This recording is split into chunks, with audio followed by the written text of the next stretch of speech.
किसान और सेवक। गांव में एक किसान रहता था जिसका नाम था भुवन। भुवन का सबसे बड़ा धन उसकी ईमानदारी थी। वो मेहनत करता पर हमेशा सही दाम पर ही अपनी उपज बेचता। भुवन का खेत छोटा था और वो अकेला था। चाहे वो कितनी भी मेहनत करता, काम हमेशा उसकी ताकत से ज्यादा ही रहता था। वो अक्सर आसमान की ओर देखकर कहता, हे ईश्वर, थोड़ा सहारा मिल जाता।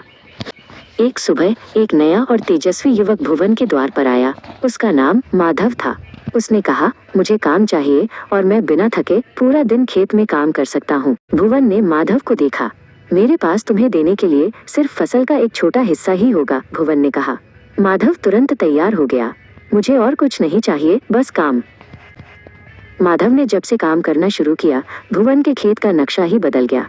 जहाँ भुवन को एक दिन लगता था, माधव वो काम कुछ घंटों में कर देता।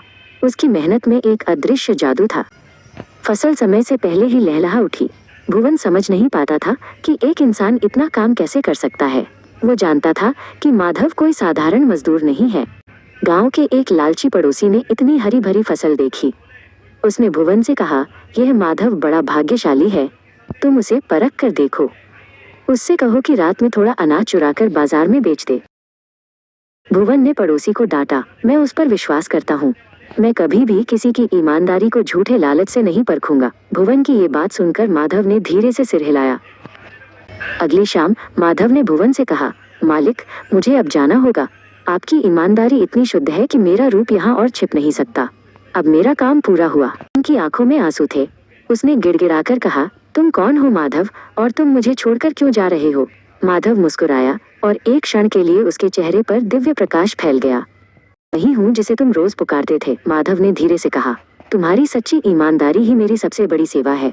जब तुम सही काम करते हो तो मैं तुम्हारे पास ही रहता हूँ। भुवन ने अपनी बाकी जिंदगी उसी ईमानदारी और लगन से बिताई।